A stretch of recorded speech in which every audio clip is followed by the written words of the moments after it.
പ്രമോദിലേക്ക് ഒരിക്കൽ കൂടി പോകുന്നു. പ്രമോദ്, ഈ MTയുടെ സ്ത്രീ കഥാപാത്രങ്ങൾ പ്രത്യേക പരാമർശം അർഹിക്കുന്ന ഒന്നായി തോന്നുന്നില്ലേ? പ്രത്യേകിച്ചും രണ്ടാം ഊഴത്തിലെ ഹിഡിംബി മുതൽ മറ്റ് സിനിമകളിലെ കഥാപാത്രങ്ങൾ വരെ ഉള്ളവരെ നോക്കുമ്പോൾ.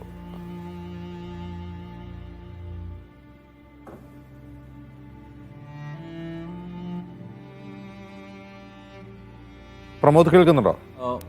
അജിംസ്, ഞാൻ ചോദ്യം കേട്ടില്ല.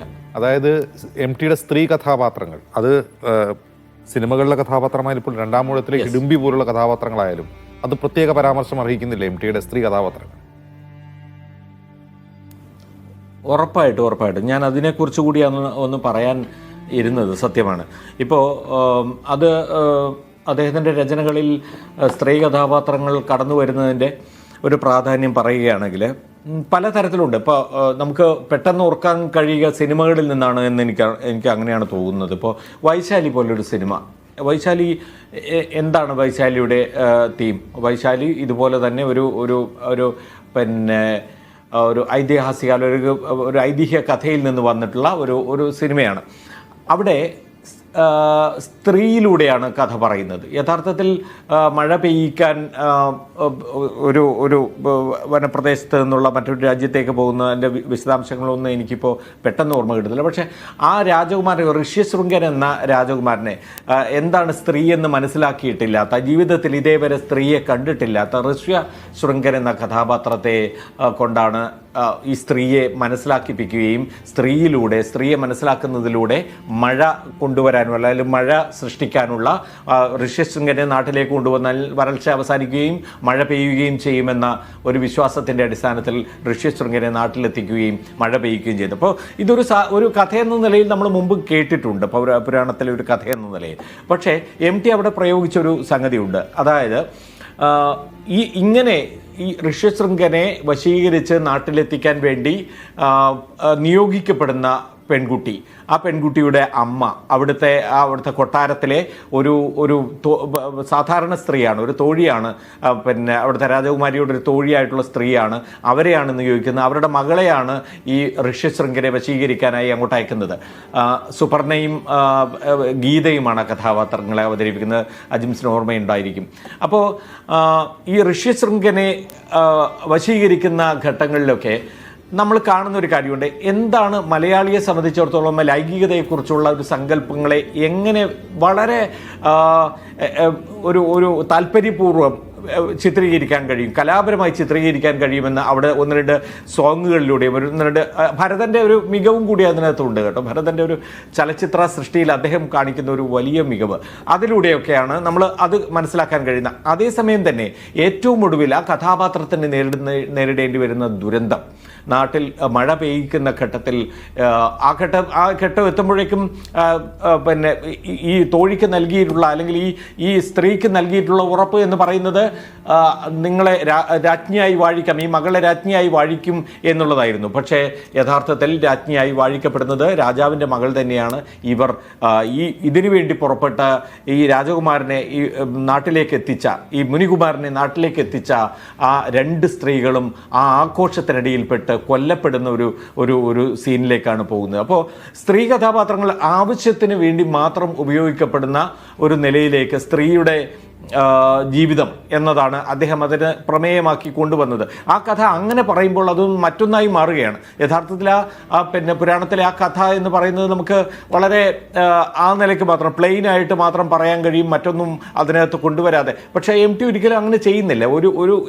അത്തരത്തിലുള്ള കഥകളെ ഒരു ആധുനികമായ പുതിയൊരു പ്രമേയവുമായി ബന്ധിപ്പിച്ചാണ് അദ്ദേഹം ചെയ്തിട്ടുള്ളത് എന്ന് നമുക്കറിയാം. അതുകൊണ്ട് വളരെ വ്യക്തമാണ് അദ്ദേഹത്തിൻ്റെ ഈ കാഴ്ചപ്പാടുകൾ, വളരെ വ്യക്തമാണ്. അത് മറ്റു പല സിനിമകളിലും, ഇപ്പോൾ സുഹൃത്തിൽ തന്നെ അദ്ദേഹത്തിൻ്റെ ഈ പത്രാധിപരുടെ ഭാര്യ, അവർ നേരിടുന്ന ഒരു ശൂന്യതയുണ്ട്, ഒരു ഊഷരതയുണ്ട് അവരുടെ ജീവിതത്തിൽ. അത് മറികടക്കാനാണ് ഈ രാജേന്ദ്രൻ എന്ന കഥാപാത്രവുമായി, അല്ലാതെ ഒരു എന്താ പറയുക, നമ്മളിപ്പോൾ ഒരു അന്യ പുരുഷനുമായി കിടക്ക പങ്കിടുക എന്ന അർത്ഥത്തിലല്ല. ജീവിതത്തിൽ ആ സ്ത്രീ നേരിടുന്ന, ഈ ഭർത്താവിനെ ചികിത്സിച്ചുകൊണ്ടിരിക്കെ തന്നെ ആ സ്ത്രീ നേരിടുന്ന ഒരു ജീവിതത്തിൽ നേരിടുന്ന ഊഷരത, അത് അവസാനിപ്പിക്കാനാണ് ഒരുപക്ഷെ രാജേന്ദ്രൻ എന്ന കഥാപാത്രം ഉണ്ടാകുന്നത്. അതേസമയം തന്നെ തൻ്റെ പിന്നെ കാമുകിയായിട്ടുള്ള പെൺകുട്ടിയാണെങ്കിൽ അവൾ എല്ലാ കാലത്തും ഇദ്ദേഹത്തെ ആരാധിച്ചിരുന്നു. പക്ഷേ എല്ലാ കാലത്തും താൻ രണ്ടാമത്തെ അവളാണല്ലോ എന്ന നിലയിലേക്കുള്ള ഒരു തോന്നലിലേക്ക് അവൾ എടുത്തെറിയപ്പെടുക, അല്ലെങ്കിൽ അത് തൻ്റെ അതേ ഈ ഹരിശങ്കറിൻ്റെ രവിശങ്കറിൻ്റെ ഒരു രണ്ടാം കിടക്കാരിയായ ഒരു കൂട്ട് എന്ന നിലയിൽ മാത്രമായിട്ടാണല്ലോ തന്നെ കാണുന്നത് എന്നൊരു തിരിച്ചറിവിലേക്ക് അവർ പോവുകയും ചെയ്തിട്ടുണ്ട്. അപ്പോൾ ഇങ്ങനെ നോക്കിക്കഴിഞ്ഞാൽ സ്ത്രീ കഥാപാത്രങ്ങളെ അവതരിപ്പിക്കുന്നതിൽ അതിൽ ഏറ്റവും പ്രധാനപ്പെട്ട ഒരു കഥാപാത്രം പഞ്ചാഗ്നിയിലെ കഥാപാത്രമാണ്, നായിക കഥാപാത്രമാണ്. അത് അജിതയിൽ നിന്ന് ഉൾക്കൊണ്ടതാണ് എന്ന് പറയുന്നു. അജിതയുടെ കഥയാണോ എന്ന് ചോദിച്ചാൽ അജിത അല്ല എന്നാണ് പറയുന്നത്. പക്ഷേ അജിതയിൽ നിന്നിൻ്റെ ആത്മാംശം അതിനകത്ത് ഉൾപ്പെടുത്തിയിട്ടുണ്ട്. അജിത എന്ന കഥാപാത്ര ഒരു ജീവിതത്തിൽ നമ്മൾ കണ്ട വിപ്ലവകാരിയുടെ ജീവിതത്തിൽ നിന്ന് അംശങ്ങൾ എടുത്തുകൊണ്ടാണ് ഗീതയുടെ ആ കഥാപാത്രത്തെ സൃഷ്ടിക്കുന്നത് എന്ന് പറയാം. ആ കഥാപാത്രവും ഇങ്ങനെയാണ്. ഈ വിപ്ലവത്തിന് വേണ്ടി അല്ലെങ്കിൽ വിപ്ലവ പ്രവർത്തനങ്ങൾക്ക് വേണ്ടി ജീവിതം ഒഴിഞ്ഞു വച്ചപ്പോൾ തൻ്റെ സ്വകാര്യ ജീവിതത്തിൽ തനിക്ക് നഷ്ടമായത് മുഴുവനാണ് അവർക്ക് ആ കഥയിലൂടെ MT പറയുന്നത് എന്ന് കാണും. ജീവിതം നഷ്ടമാണ് അവർക്ക്, ജീവിതം ഇല്ല. വീണ്ടും വീണ്ടും അനീതിക്കെതിരെ തോക്കെടുക്കേണ്ടി വരുമ്പോൾ ജയിലിലേക്ക് തന്നെ തിരിച്ചയക്കപ്പെടുന്ന ഒരു സ്ത്രീയാണ് അവർ. അപ്പോൾ ഇതാണ് അതിൻ്റെ ഒരു ഒരു ഒരു ചുരുക്കമെന്ന് പറയാം അജിംസ്. അതായത് സ്ത്രീകളോടുള്ള അദ്ദേഹത്തിൻ്റെ കാഴ്ചപ്പാട് എന്ന് പറയുന്നത് എപ്പോഴും ഒരു വലിയ ലൗഡായിട്ടുള്ള ഒരു സ്ത്രീയല്ല അവതരിപ്പിക്കുന്നത്. പിന്നാമ്പുറത്ത് അല്ലെങ്കിൽ ഒരുപക്ഷെ ഒതുക്കപ്പെട്ട നിലയിൽ അടിച്ചുതളിക്കാരിയായിട്ടോ അല്ലെങ്കിൽ ഇരുട്ടറയ്ക്കുള്ളിൽ മാഞ്ഞു പോകുന്നവളായിട്ടോ നിഴലായിട്ടോ ഒക്കെ നിൽക്കുന്ന സ്ത്രീകൾ തന്നെയായിരിക്കും. പക്ഷെ അവർക്ക് വ്യക്തിത്വമുണ്ട്.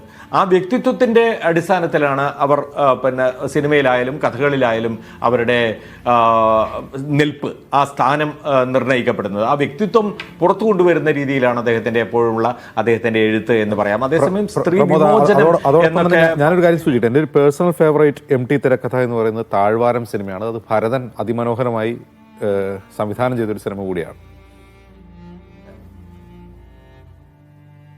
തീർച്ചയായും താഴ്വാരം ഒരു വളരെ നിർണായകമായ ഒരു സിനിമ തന്നെയാണ്. MT എഴുതിയ സിനിമകളിൽ എന്ന് പറയാം. പ്രതികാരം എങ്ങനെയാണ്, പ്രതികാരത്തിൻ്റെ ഒരു അനുഭവം നമുക്ക് വളരെ ഉള്ളിൽ തറച്ചു കയറുന്ന രീതിയിലുള്ള ഒരു സംഗതിയാണ്. നേർക്കുനേർ അടുത്തടുത്ത് നിന്നിട്ടുള്ള ഒരു കൊലയാളിയും ഒരു കൊല ചെയ്യാൻ നോക്കുന്നയാളും കൊല്ലപ്പെടാതിരിക്കാൻ ശ്രമിക്കുന്നയാളും തമ്മിലുള്ള നേർക്കുനേർ ജീവിതത്തിൽ കാണുന്നതും അതിൻ്റെ ഒരു വല്ലാത്തൊരു നിഗൂഢമായ അവസ്ഥയൊക്കെയാണ് താഴ്വാരത്തിൽ നമുക്ക് കാണാൻ കഴിയുന്നത്. സുമലത അവതരിപ്പിക്കുന്ന ഒരു കഥാപാത്രം കൂടി അതിനകത്തുണ്ട് ഇതിനിടയിൽ എന്നുള്ളതും കൂടി കണ്ടതുണ്ട്. അപ്പോൾ ആ ഒരു അനുഭവം, ഇത്തരത്തിലുള്ള എല്ലാ അനുഭവങ്ങൾക്കും ഒരു MTN തലം കൊണ്ടുവരാൻ കഴിയുന്നു അജിംസ്. അതാണ് ബാക്കി ഈ വിഷയങ്ങളൊക്കെ നമുക്ക് അല്ലാതെയും ഒരുപാട് കൈകാര്യം ചെയ്യപ്പെട്ടിട്ടുണ്ടാകാം. പക്ഷേ ഒരു MTN സ്പർശം അതിനകത്ത് ഉണ്ടാകുന്നു, അതോടുകൂടി അത് മാറുന്നു എന്നുള്ളതാണ്. ഇപ്പോൾ നോക്കൂ, തെറ്റ് ചെയ്യുന്നവർക്ക് എന്തെങ്കിലും ഒരു കാരണം അതിൻ്റെ പേരിൽ ഉണ്ടാകാം. ഇപ്പോൾ ചന്തുവിൻ്റെ കഥയിൽ, ഒരു വടക്കൻ വീരഗാഥയിൽ ഒരുപക്ഷെ ഉണ്ണിയാർച്ചയാണല്ലോ ഈ പറയുന്ന ഒരു തീരുമാനമെടുക്കുകയാണ്. ചന്തുവിനെ തിരസ്കരിക്കുകയും ആരോമലിനെ സ്വീകരിക്കുകയും ചെയ്യുന്നതിൽ നിന്ന് ഉണ്ടായിരുന്ന ഒരു സംഗതിയുണ്ട്. അവർക്ക് അവരുടേതായിട്ടുള്ളൊരു കാരണവും കൂടി അതിനകത്ത് വരുന്നുണ്ട് എന്നുള്ളതാണ്. അതൊരു കേവലമായൊരു തിരസ്കാരമോ ഒന്നുമല്ല, അത് ആ കാരണം കൂടി അവിടെ ഉണ്ടാവും. അത് പക്ഷേ ഓപ്പോസിറ്റായി നിൽക്കുന്ന ഒരാളെ സംബന്ധിച്ചിടത്തോളം അതൊരിക്കലും അംഗീകരിക്കാൻ കഴിയില്ല. അയാളുടെ ജീവിതത്തിൻ്റെ നഷ്ടമായി അത് മാറുകയാണ്. ചന്തുവിൻ്റെ നഷ്ടമാണ് യഥാർത്ഥത്തിൽ ഉണ്ണിയാർച്ച എന്ന് പറയുന്നത്. അപ്പോൾ അതിലാണ് അദ്ദേഹം ഫോക്കസ് ചെയ്യുക എന്നത് മാത്രമാണ്. അപ്പോൾ നഷ്ടങ്ങളെക്കുറിച്ചും ഒരുപക്ഷെ തിരസ്കാരങ്ങളെക്കുറിച്ചും ഒക്കെയുള്ള അദ്ദേഹത്തിൻ്റെ എഴുത്ത്, അതാണ് അതിൽ നിന്ന് കാണേണ്ടത്. ആ തിരസ്കാരങ്ങളെ എപ്പോഴും അദ്ദേഹം പിന്തുടർന്നു. ആ തിരസ്കൃതരായിട്ടുള്ള മനുഷ്യരെ, ബഹിഷ്കൃതരായിട്ടുള്ള മനുഷ്യരെ, ഇപ്പോൾ ഗോവിന്ദൻകുട്ടി, അസുരവത്തിൽ ഗോവിന്ദൻകുട്ടി എന്ന് പറയുന്നത് എല്ലാവരാലും അകറ്റി നിർത്തപ്പെടുന്ന ഒരു കഥാപാത്രമാണ് എന്നുള്ളത് നമുക്കറിയാം. അത്രയധികം അകറ്റി നിർത്തപ്പെടുന്നവരെ ചേർത്ത് വയ്ക്കുക.